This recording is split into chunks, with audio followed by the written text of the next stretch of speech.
회당에서 나와 곧 야고보와 요한과 함께 시몬과 안드레의 집에 들어가시니 시몬의 장모가 열병으로 누워 있는지라 사람들이 곧 그 여자에 대하여 예수께 여짜온대 나아가사 그 손을 잡아 일으키시니 열병이 떠나고 여자가 그들에게 수종드니라.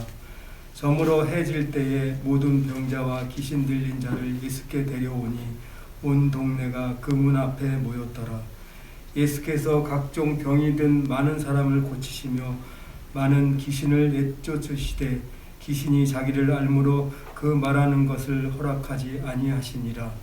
새벽 아직도 밝기 전에 예수께서 일어나 나가 한적한 곳으로 가사 거기서 기도하시더니 시몬과 및 그와 함께 있는 자들이 예수의 뒤를 따라가 만나서 이르되 모든 사람이 주를 찾나이다. 이르시되 우리가 다른 가까운 마을들로 가자. 거기서도 전도하리니 내가 이를 위하여 왔노라 하시고 이에 온 갈릴리에 다니시며 그들의 여러 회당에서 전도하시고 또 귀신들을 내쫓으시더라. 이는 하나님의 말씀입니다. 좋으신 우리 주님의 은혜와 평강이 우리 모두와 함께 하기를 빕니다. 올해 교회 주보의 대문 사파는 이 렘브란트의 작품입니다. 오늘 본문을 모티브로 이 렘브란트가 스케치한 작품인데요. 무려 한 460년, 70년 전의 작품입니다. 베드로의 장모를 일으켜 세우는 순간을 포착하여 화가는 표현했습니다. 저는 자비를 넘어져 있는 사람, 쓰러져 있는 사람, 일어나려 애쓰는 사람을 손잡아 일으켜주는 것이라고 생각해서 올해표 자비로운 사람이 되십시오라는 표어에 이 그림을 이렇게 함께 실었습니다. 우리의 삶이 누군가의 손을 잡아주는 그런 삶이 될 수 있기를 기원합니다. 복음서는 예수님의 구원 사건에 초점을 두고 있기 때문에 가족 관계나 인간 관계에 대해서는 별로 언급이 없습니다. 예수님의 가족이 조금씩 등장합니다만 그것도 주변적인 것이지 그 가족 관계가 어떤 특별한 의미를 부여하지 않습니다. 예수님의 가족이 그럴진데 사도들의 가족들이야 두말할 나위도 없습니다. 복음서에 사도의 가족 이야기가 몇 차례 나옵니다. 야고보와 요한의 어머니가 등장하여 하나님 나라에서 자기 아들이 높은 자리에 앉을 수 있도록 해달라고 예수님께 부탁한 이야기, 또 요한과 안드레가 초기에 예수님의 부름을 받았을 때 자기 아버지와 배와 그물을 버려두고 예수님을 따르는 장면, 또 오늘 함께 읽는 이 베드로의 장모의 이야기가 그 하나입니다. 오늘의 이야기는 예수님의 공생의 초기에 속합니다. 제자들도 4명밖에 부르지 않은 때입니다. 아직 회당 출입이 자유로운 때입니다. 예수님의 초기 전도는 갈릴리 호수에 붙어 있는 어촌 마을 가버나움에서 시작됩니다. 오늘 이야기는 가버나움에서 갈릴리 지역으로 활동 무대가 넓혀지는 계기가 됩니다. 지난주에 이어지는 오늘의 이야기에서 예수님은 안식일에 가버나움 회당에 들어가서 말씀을 전하시고 귀신을 내쫓으셨습니다. 회당에서 나온 예수님은 4명의 제자들, 즉 야고보와 요한 그리고 시몬과 안드레와 함께 일행 중에 하나인 시몬과 안드레의 집에 가셨습니다. 회당에서의 활동으로 피곤하셨기 때문에 예수님이 좀 쉬시려 들어가셨을 것입니다. 그런데 마침 그 집에는 시몬 베드로의 장모가 열병으로 앓고 있습니다. 오늘날의 병 고침은 대개 의학적인 의미에서 치료를 말합니다. 의학기술이 발달하면서 병이라는 현상을 판단하고 다루는 기준과 권위는 의학의 영역으로 넘어갔기 때문입니다. 그러나 의학적으로 병을 진단하는 것은 질병 치료의 역사 중에서 매우 짧은 시기에 지나지 않으며 현대의학이 발달하면 발달할수록 의학으로 모든 질병을 설명하고 다스릴 수 없다는 점이 더 분명해집니다. 그러나 성서에서 병 고침은 단순히 병이 나았다라는 의미보다는 병으로 인해 부정한 존재로 또 다른 사람을 오염시키는 존재로 낙인 찍혀 공동체에서 쫓겨났던 사람이 한 사람의 인격으로 회복되어 그 공동체 안에 받아들여졌다는 의미가 오히려 더욱 큽니다. 시몬의 장모가 걸린 열병으로 말하자면 의학적으로는 세균 감염에 의한 것이라고 진단하겠지요. 하지만 병인의 개념이 없던 고대에는 더러운 무엇에 의해 열병이 생겼다고 보았을 것입니다. 그 무엇의 정체는 알 수 없고 다만 질병을 일으켰으므로 더러운 것이라고 단정할 뿐입니다. 흔히 악한 영, 그러니까 귀신을 말하지요. 또는 신의 저주, 죄악 등이 이런 더러움에 포함됩니다.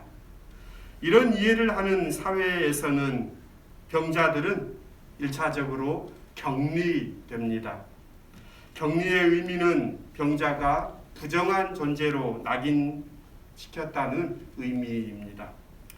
부정한 존재인 병자는 모든 관계로부터 단절되고 자신의 지위를 상실합니다. 병이 낫기까지 병자는 가족을 포함한 모든 공동체로부터 고립되고 폐쇄되며 심하면 추방당합니다. 병자의 부정함이 주변으로 전염되지 않도록 하기 위함입니다. 부정한 것과 접촉하면 반드시 부정해진다는 유대 사회를 비롯한 고대 사회의 경험이 만들어낸 철칙입니다. 이런 이유로 열병에 걸린 베드로의 장모는 격리된 상태에 있습니다. 예수께서는 베드로의 장모를 치료하러 가신 것이 아니라 베드로의 집에 가셨다가 그 장모의 병든 사정을 알게 되셨습니다. 사람들이 열병에 걸린 베드로의 장모에 대해 예수님께 말했겠지요. 예수 일행을 맞이할 수 없는 그녀의 상황을 알린 것입니다. 환대의 전통을 가진 유대 사회에서는 그 집안의 연장자가 나와서 손님을 맞고 축복하도록 되어 있습니다. 그래서 이 베드로의 장모가 열병으로 아프다라는 이런 고지는 그녀가 격리되어 있고 또 그녀를 접촉하지 말라는 이 경고를 두루 환기시키기 위함입니다. 생각지도 못한 일이 벌어집니다. 접촉해서는 안 된다는 금기를 깨뜨리면서 예수께서는 시몬의 장모에게 다가간 것입니다.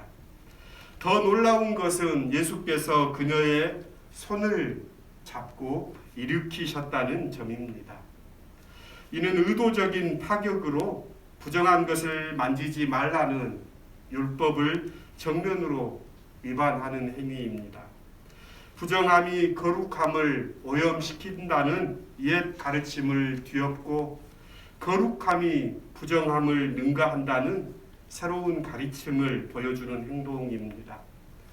예수께서 여인의 손을 잡으시자 여인을 사로잡았던 열병이 떠나갔습니다. 햇빛이 나뭇잎 안에서 탄소를 변화시키듯이 사랑은 사랑받는 사람 앞에서 그의 성품을 바꿉니다. 이것이 사랑의 본질입니다. 예수는 여기서 끝나지 않고 오늘 이야기는 여기서 끝나지 않고 치유된 여자, 즉 베드로의 장모가 그들을 수종들었다라는 구절을 추가합니다. 육체적인 병이 치유되었을 뿐만 아니라 박탈되었던 지위와 관계가 회복되었다는 점을 강조하기 위한 표현입니다. 그러니까 낮추어서 시종 들었다 이런 표현이 아니라 아브라함이 천사들을 대접했던 것처럼 오늘 그녀가 예수님과 그 일행을 맞아들이고 있다는 점을 강조합니다. 고대 사회에서 가장 영예스러운 일 중에 하나는 나그네를 환대하는 일이었습니다. 유대 전통이 아브라함을 존경하는 이유 중 첫 번째는 그가 환대의 모범을 보여주었다는 것에 있습니다. 베드로의 스승인 예수께서 베드로의 집을 방문했다면 예수를 환대하는 영예는 베드로의 장모에 차지할 몫입니다. 그런데 이 여인은 열병으로 인해 부정한 존재로 낙인 찍힌 채 유폐되고 맙니다. 예수께서는 베드로의 장모를 그녀의 명예로운 자리로 돌려보내시는데 그것이 수종 들었다로 표현됩니다. 예수님의 치유는 몸의 질병을 고치는 것에 머물지 않고 그 사람이 의미 있는 자리, 곧 존재와 온전함과 존엄을 회복하는 사건입니다. 베드로의 장모를 치유하고 나서 수많은 병자들과 귀신 들린 자들이 예수께 옵니다. 저물어 해질 무렵 이 표현은 안식일이 끝났음을 알려줍니다. 그러니까 예수의 소문은 가버나움에 이미 퍼졌고 안식일이 끝나자 가버나움 사람들은 기다렸다는 듯이 예수가 계신 곳으로 몰려듭니다. 예수의 사역 초기에 열광과 환호를 보여주는 대목입니다. 온 동네 사람들이 예수를 보기 위해 문 앞에 장사진을 친 상황, 모든 사람이 예수를 목마르게 찾고 있는 상황이 이에 해당됩니다. 뿐만 아니라 예수의 소문이 갈릴리 주위의 온 지역에 두루 퍼졌다는 설명이나 예수께서 외딴 곳에 머물러 계셨으나 사람들이 사방에서 예수께로 몰려들었다는 언급에서도 같은 그림이 연상됩니다. 예수께서는 많은 사람을 고치시며 귀신을 쫓아내십니다. 앞서서 설명한 바와 같이 유대 사회를 비롯한 고대 세계에서 병들었다는 것과 악한 영에 사로잡혔다는 것은 거의 동일시됩니다. 귀신들이 예수를 안다는 34절의 이야기는 가버나움 회당에서의 경우와 연결됩니다. 귀신이 예수를 하나님의 아들로 말한다는 것은 예수가 자신들보다 더 높은 존재임을 인식한다는 뜻입니다.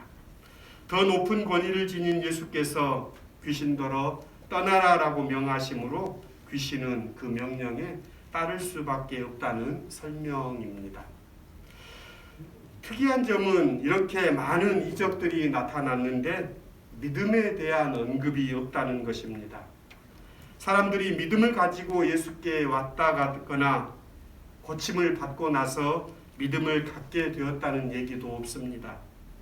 사실상 이 대목에서뿐만 아니라 복음서 전체에서는 이적과 믿음은 상관이 없다는 사실이 강조됩니다. 이적은 사람들을 몰려들게 하지만 이적을 경험한 이들이 믿음의 사람들이 되지는 않습니다. 믿음을 갖는 것은 예수의 가르침을 받고 깨닫게 됨으로써 예수를 따르게 됨을 뜻하기 때문입니다. 병 고침과 믿음이 동반되는 사례는 마가복음 2장 5절에서야 등장합니다. 여기에서는 병자의 질환뿐만이 아니라 죄 사함이 함께 다루어집니다. 어쨌거나 물 들어올 때 놓줘야 한다는 말처럼 많은 사람들이 예수께 환호하는 이때야말로 백성들의 마음을 얻고 뜻을 펼칠 중요한 시기입니다. 한 명의 병자라도 더 고치고 더 많은 귀신을 쫓아내며 심혈을 기울여 놀라운 가르침을 베풀어야 할 때인 것이지요. 그런데 예수께서는 오히려 자꾸만 외딴 곳으로 가려 하십니다. 큰 성공을 거둔 가버나움의 회당에서 빠져나와 은밀하게 베드로의 집으로 가셨고 밀려드는 무리 속에서도 아무도 모르게 혼자 빠져나와 한적한 곳으로 가서 기도하십니다. 또한 예수를 간절히 기다리는 군중들이 있는 가버나움을 떠나 다른 마을로 가겠다고 하십니다. 가버나움은 예수께 첫 사역을 시작하신 곳이면서 가장 성공을 거둔 곳입니다. 제자들은 예수께 가버나움으로 돌아갈 것을 청합니다. 그곳엔 예수를 지지하는 큰 무리가 있고 계속적인 성공이 보장되어 있으며 최상의 여건이 조성되어 있습니다. 하지만 예수께서는 가버나움이 아닌 새로운 곳으로 가려 하십니다. 그분은 사람들의 열광과 환호를 한사코 피하려고 하십니다. 최상의 성공으로부터 필사적으로 떠나려 하시며 확실한 길을 단호히 외면하려 하십니다. 대중의 지지를 받으려는 사람은 대중들의 요구에 꼭두각시로 살아야 합니다. 군중의 입맛대로 살다 보면 필시 자신의 길을 잃어버리게 마련입니다. 많은 사람의 인정을 받고 커다란 성공을 이루어야만 하나님의 아들이 증명되는 것이 아닙니다. 예수께서 그리스도이심이 선명해지는 순간은 모두에게서 외면을 받고 십자가에서 외로이 죽어가던 그 시간입니다. 그렇기에 치유의 기적으로 군중들이 열광하는 자리에서 귀신들이 예수를 하나님의 아들이라고 말하는 것을 예수께서는 허락하지 아니하십니다. 예수께서 광야에 계셨던 40일 중에 사탄이 찾아와 제안했던 적이 있었습니다. 광야의 돌들로 빵을 만들어서 허기진 사람을 모두 먹게 한다면 세상이 예수를 하나님의 아들로 인정할 것이라고 말입니다. 물론 그런 일을 하신다면 많은 이들이 예수를 연호하겠지요. 그러나 예수께서는 거절하셨습니다. 예수께서는 사람들의 인정을 받자고 그런 일을 하지는 않으십니다. 어떤 일을 한다면 그것은 사람들이 원해서가 아니라 하나님의 뜻이기 때문입니다. 예수께서는 군중들의 열광을 마주하는 것보다도 하나님의 고독을 대면하는 일을 우선시합니다. 대중의 요구에 귀를 기울이기보다는 하나님의 뜻을 듣는 것이 중요합니다. 하나님을 마주하는 일은 많은 지지자들에게 둘러싸여서는 불가능합니다. 예수께서 도망치듯 가버나움을 떠나 외딴 곳으로 가시는 이유가 여기에 있습니다. 외딴 곳에서 기도하신 예수께서는 분명히 말씀하십니다. 확실한 성공이 보장된 가버나움을 떠나 다른 마을로 가시겠다고 말입니다. 교회와 그리스도인들에게 이런 걸음이 필요합니다. 오늘 설교의 제목을 마주 잡을 손 하나 오고 있다라고 제목을 정해봤는데요. 이 글귀는 고정희 시인의 상한 영혼을 위하여라는 시의 한 대목입니다. 고정희 시인의 상한 영혼을 위하여라는 시를 읽다 보면 예수님이 생각납니다.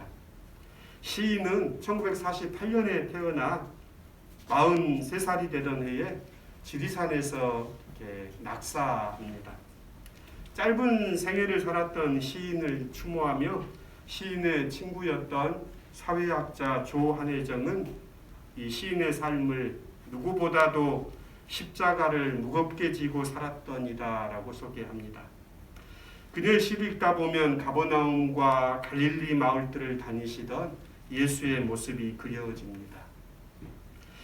상한 갈대라도 하늘 아래선 한 계절 넉넉히 흔들리거니 뿌리 깊으면야 밑둥 잘리어도 새수는 돋거니 충분히 흔들리자 상한 영혼이여 충분히 흔들리며 고통에게로 가자. 뿌리 없이 흔들리는 부평초 잎이라도 물 고이면 꽃은 피거니 이 세상 어디서나 개울은 흐르고 이 세상 어디서나 등불은 켜지듯 가자 고통이여 살 맞대고 가자. 외롭기로 작정하면 어딘들 못 가랴. 가기로 목숨 걸면 지는 해가 문제랴.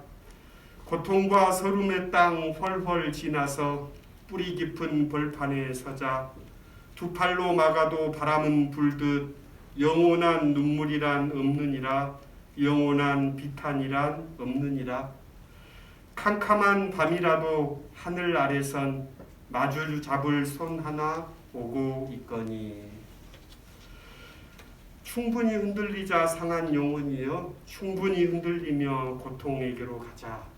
이언에서 시인은 외롭기로 작정하면 어딘들 못 가랴 가자 고통이여 살 맞대고 가자. 마침내 캄캄한 밤이라도 하늘에선 마주 잡을 손 하나 오고 있다. 가버나움을 넘어서 이제 갈릴리로 그리고 예루살렘을 향해 가시며 이스라엘의 잃어버린 양에게로 가자는 예수를 생각나게 합니다. 확실한 성공을 보장하는 가버나움을 벗어나 예수께서는 다른 마을에도 가자고 하십니다. 그렇습니다. 가버나움을 배경으로 펼쳐지는 예수의 전도 사역은 이제 갈릴리 지역을 중심으로 확대됩니다. 이를 위하여 왔다고 말씀하시는 주님은 사회적 인습과 관습에 얽매여 옴짝달싹 못한 이들, 병들어 죄인이라 낙인 지켜 하나님 나라의 잔치에 참여하지 못하는 이들에게 향합니다. 그들은 이제 예수의 초대에 응하게 됩니다. 설교를 마무리합니다. 가버나움의 베드로와 안드레의 집은 예수님의 오심으로 회복과 치유, 환대의 공간이 됩니다. 귀신이 쫓겨나고 하나님의 나라가 임하였습니다. 얼굴을 숨기고 살아오던 이들, 더럽다, 귀신 들렸다, 낙인 찍혀 고통스러운 삶을 사는 이들이 빛이신 주님으로 인해 온전해집니다. 이런 일에 사람들의 환호성은 높아가고 인기를 얻고 많은 사람들이 예수를 찾지만 주님은 그곳을 피합니다. 인기를 위해서 온 것이 아니라 하나님의 뜻을 행하려 오셨기 때문입니다. 이 경계가 늘 모호합니다.